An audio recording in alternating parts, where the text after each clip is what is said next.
ਇਹ 5 ਖੇਲੀ ਵਾਲਾ ਹੈਗਾ ਜੇ। ਇਹਨੇ ਮਾਰਕੇ ਦੇ ਉੱਤੇ ਚੱਲਣਾ ਹੈਗਾ ਜੇ। ਇਹਦੇ ਨਾਲ ਆਲੂ ਦੀ ਖੇਲੀ ਪਏਗੀ, ਮੱਕੀ ਦੀ ਪਏਗੀ, ਕਮਾਦ ਵੀ ਇਹਦੇ ਨਾਲ ਬਿਜਾਈ ਹੋਏਗੀ। ਇਹ ਸਪੈਸ਼ਲੀ ਜਿਹੜਾ ਅਸੀਂ ਬਣਾਇਆ ਹੈਗਾ ਜੇ ਕਮਾਦ ਦੀ ਬਿਜਾਈ ਵਾਸਤੇ ਬਣਾਇਆ ਜੇ। ਆਲੂ ਦੀ ਬਿਜਾਈ ਕਰਨੀ ਹੈ ਤੇ ਰੇਜਰ ਮਸ਼ੀਨ ਦੇ ਨਾਲ, ਮਕਈ ਦੀ ਬਿਜਾਈ ਕਰਨੀ ਤੇ ਰੇਜਰ ਮਸ਼ੀਨ ਦੇ ਨਾਲ। ਬਾਕਸ ਲਗਾਉਣ ਦਾ ਮਕਸਦ ਇਹ ਹੈਗਾ ਜੇ ਇਹਦੇ ਵਿੱਚ ਤੁਸੀਂ ਆਪਣੀ ਖਾਦ ਵੀ ਪਾ ਸਕਦੇ ਹੋ। ਗੇਅਰ ਬਾਕਸ ਜੇ ਇਹਨੂੰ ਲਗਾਉਣ ਦਾ ਮਕਸਦ ਹੈਗਾ ਕਿ ਇਹਨੇ ਖੇਲੀ ਤੁਸੀਂ ਛੋਟੀ ਵੱਡੀ ਵੀ ਕਰ ਸਕਦੇ ਹੋ। ਜਿਹੜੇ ਵੀ ਦੋਸਤ ਨੂੰ ਚਾਹੀਦਾ ਖਾਦ ਵਾਲੇ ਬਾਕਸ ਉੱਤੇ ਲਗਾ ਕੇ 5 ਖੇਲੀਆਂ ਵਾਲਾ ਜਿਹੜਾ ਜਿਹੜੇ ਵੀ ਦੋਸਤ ਨੂੰ ਚਾਹੀਦਾ। अस्सलाम वालेकुम पाकिस्तान, उगाड़ा तो खलीफा अफजल ज़राई इंडस्ट्री तो जनाब रेजर मशीन कमाद दी तुसी बिजाई करनी हैगी, रेजर मशीन दे नाल करनी है।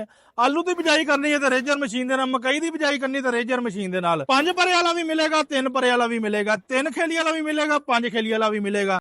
ਐ ਜਾ ਰਿਹਾ ਹੈਗਾ ਜੇ ਸਿੰਧ ਦੇ ਵਿੱਚ ਯਕੂਬ ਸਾਹਿਬ ਹੈਗੇ ਨੇ, ਆਸਟ੍ਰੇਲੀਆ ਦੇ ਵਿੱਚ ਬੈਠੇ, ਉਹਨਾਂ ਨੇ ਆਪਣਾ ਆਨਲਾਈਨ ਪਰਚੇਜ਼ਿੰਗ ਕੀਤੀ ਸਾਡੇ ਕੋਲ ਅਲਹਮਦੁਲਿਲਾ। ਔਰ ਜਿਹੜੀ ਚੀਜ਼ ਉਹਨਾਂ ਨੂੰ ਦਿਖਾਈ ਆ, ਜਿਹੜੀ ਚੀਜ਼ ਉਹਨਾਂ ਨੇ ਕਹੀ, ਅਸੀਂ ਅਲਹਮਦੁਲਿਲਾ ਉਹਨਾਂ ਨੂੰ ਬਣਾ ਕੇ ਦਿੱਤੀ ਆ।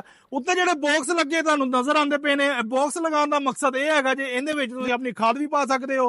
ਔਰ ਅਗਲੀ ਸਾਈਡ ਤੇ ਅਸੀਂ ਲਗਾ ਦਿੱਤਾ ਇਹਨੂੰ ਗੇਅਰ ਬਾਕਸ। ਗੇਅਰ ਬਾਕਸ ਜਿਹੜਾ ਹੈਗਾ ਜੇ ਇਹਨੂੰ ਲਗਾਉਣ ਦਾ ਮਕਸਦ ਹੈਗਾ ਕਿ ਇਹਨੇ ਖਾਦ ਆਟੋਮੈਟਿਕ ਦੇਣੀ ਹੈ, ਆਟੋਮੈਟਿਕ ਨੇ ਖੇਲੀਆਂ ਕੱਢਣੀਆਂ ਔਰ ਆਟੋਮੈਟਿਕ ਹੀ ਖਾਦ ਦੇਵੇਗਾ। ਜਿੰਨੀ ਤੁਸੀਂ ਖਾਦ ਵੱਧ ਘੱਟ ਕਰਨੀ ਹੈ ਫਿਰ ਇਹਨੂੰ ਅਸੀਂ ਨੰਬਰ ਪਲੇਟ ਲਗਾ ਦਿੱਤੀ ਹੈ, ਇਹਦੇ ਨਾਲ ਤੁਸੀਂ ਆਪਣੀ ਖਾਦ ਵੱਧ ਘੱਟ ਕਰ ਸਕਦੇ ਹੋ।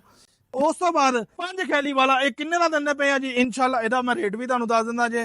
5 ਖੇਲੀ ਵਾਲਾ ਦਾ ਜਿਹੜਾ ਕਿ ਫੋਨ ਨੰਬਰ ਮੇਰਾ ਨੋਟ ਕਰ ਲਓ, 0345 7545 358, 0345 7545 358 ਇਹ ਫੋਨ ਨੰਬਰ ਹੈਗਾ ਜੇ। ਇੱਥੇ ਰਾਬਤਾ ਕਰਕੇ ਹਰ ਤਰ੍ਹਾਂ ਦੀ ਮਾਲੂਮਾਤ ਲੈ ਸਕਦੇ ਹੋ। ਮਾਰ ਕੇ ਏਡੇ ਵੱਡੇ ਲਗਾਉਣ ਦਾ ਮਕਸਦ ਇਹ ਹੈਗਾ ਵਾ ਕਿ ਤੁਹਾਡਾ ਜਿਹੜਾ ਕਿ ਜਿੱਥੇ ਤੁਸੀਂ ਮਾਰਕਾ ਸੈੱਟ ਕਰਨਾ ਵਾ, ਮਾਰਕੇ ਦੇ ਉੱਤੇ ਤੁਹਾਡਾ ਟਾਇਰ ਆਣਾ ਹੈਗਾ ਜੇ। ਮਾਰਕੇ ਦੇ ਉੱਤੇ ਟਾਇਰ ਆ ਕੇ ਤੁਸੀਂ 5 ਖੇਲੀ ਵਾਲਾ ਆਪਣਾ ਇਸਤੇਮਾਲ ਕਰ ਸਕਦੇ ਹੋ। ਅਗਰ 3 ਖੇਲੀ ਵਾਲਾ ਲੈਣਾ ਹੈਗਾ ਜੇ, ਮਾਰਕੇ ਦੇ ਉੱਤੇ ਵਿੱਚ ਆਪਾਂ ਨੂੰ ਚਲਾਉਣ ਦੀ ਜ਼ਰੂਰਤ ਨਹੀਂ ਪੈਂਦੀ ਹੈਗੀ, ਕਿਉਂਕਿ ਉਹ 3 ਖੇਲੀ ਵਾਲੇ ਬਰੀਕ ਟਾਇਰਾਂ ਦੇ ਵਿੱਚ ਆਪਾਂ ਨੂੰ ਚਲਾਉਣਾ ਪੈਂਦਾ ਹੈਗਾ ਜੇ। ਇਹ 5 ਖੇਲੀ ਵਾਲਾ ਹੈਗਾ ਜੇ। ਇਹਨੇ ਮਾਰਕੇ ਦੇ ਉੱਤੇ ਚੱਲਣਾ ਹੈਗਾ ਜੇ। ਇਹਦੇ ਨਾਲ ਆਲੂ ਦੀ ਖੇਲੀ ਪਏਗੀ, ਮੱਕੀ ਦੀ ਪਏਗੀ, ਕਮਾਦ ਵੀ ਇਹਦੇ ਨਾਲ ਬਿਜਾਈ ਹੋਏਗੀ। ਇਹ ਸਪੈਸ਼ਲੀ ਜਿਹੜਾ ਅਸੀਂ ਬਣਾਇਆ ਹੈਗਾ ਜੇ ਕਮਾਦ ਦੀ ਬਿਜਾਈ ਵਾਸਤੇ ਬਣਾਇਆ ਜੇ। ਉੱਤੇ ਖਾਦ ਵਾਲੇ ਬਾਕਸ ਲਗਾ ਦਿੱਤੇ ਨੇ। ਜਿਹੜੇ ਵੀ ਦੋਸਤ ਨੂੰ ਚਾਹੀਦਾ ਮੈਂ ਰੇਟ ਵੀ ਦਾ ਦੱਸ ਦਿੰਦਾ ਜੇ। ਜਿਹੜੇ ਵੀ ਦੋਸਤ ਨੂੰ ਚਾਹੀਦਾ ਖਾਦ ਵਾਲੇ ਬਾਕਸ ਉੱਤੇ ਲਗਾ ਕੇ 5 ਖੇਲੀਆਂ ਵਾਲਾ ਜਿਹੜਾ ਜਿਹੜੇ ਵੀ ਦੋਸਤ ਨੂੰ ਚਾਹੀਦਾ ਇਨਸ਼ਾਅੱਲਾ ਮਿਲੇਗਾ ਜੀ। ਮੇਰਾ ਫੋਨ ਨੰਬਰ ਨੋਟ ਕਰ ਲਓ, 0345 7545 358, 0345 7545 358 ਹੈ ਮੇਰਾ ਫੋਨ ਨੰਬਰ ਹੈਗਾ ਜੇ। ਫਿਰ ਬੈਕ ਸਾਈਡ ਤੇ ਮੈਂ ਤੁਹਾਨੂੰ ਇੱਕ ਚੀਜ਼ ਦਿਖਾ ਦਿੰਦਾ ਜੀ। ਇਹ ਦੇਖੋ ਖੇਲੀ ਤੁਸੀਂ ਛੋਟੀ ਵੱਡੀ ਵੀ ਕਰ ਸਕਦੇ ਹੋ, ਇਹਦਾ ਸਾਈਜ਼ ਛੋਟਾ ਵੱਡਾ ਵੀ ਤੁਸੀਂ ਕਰ ਸਕਦੇ ਹੋ।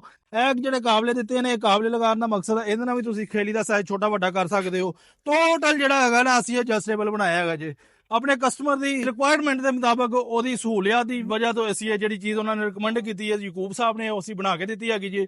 ਯਕੂਬ ਸਾਹਿਬ ਅਗਰ ਸਾਡੀ ਵੀਡੀਓ ਵੇਖਦੇ ਪਏ, ਤੁਹਾਡੀ ਮੁਹੱਬਤ ਦਾ ਸ਼ੁਕਰੀਆ ਜਨਾਬ। ਇਹ ਹੁਣ ਇਹਦਾ ਮੈਂ ਰੇਟ ਵੀ ਦੱਸ ਦਿੰਦਾ ਜੇ। ਅਗਰ ਤੁਸੀਂ ਸਾਦਾ ਲੈਣਾ 5 ਖੇਲੀ ਵਾਲਾ ਤੇ ਬਿਲਕੁਲ ਉੱਤੇ ਬਾਕਸ ਵਗੈਰਾ ਨਹੀਂ ਲਗਾਣੇ ਹੈਗੇ ਤੇ ਮਿਲੇਗਾ 2,80,000 ਰੁਪਏ ਦਾ। ਉੱਤੇ ਅਗਰ ਬਾਕਸ ਵਗੈਰਾ ਲਗਾਣੇ ਹੈਗੇ ਨੇ, ਖਾਦ ਵਾਲਾ ਟਾਪਾ ਜਿਹਨੂੰ ਆਪਾਂ ਕਹਿੰਦੇ ਖਾਦ ਵਾਲੇ ਬਾਕਸ ਲਗਾਣੇ ਨੇ, ਇਹ ਲੈਣਾ ਖਾਦ ਵਾਲਾ ਬਾਕਸ ਲਗਾ ਕੇ ਤੇ ਉਹਦਾ 70,000 ਰੁਪਏ ਐਕਸਟਰਾ ਹੋਵੇਗਾ।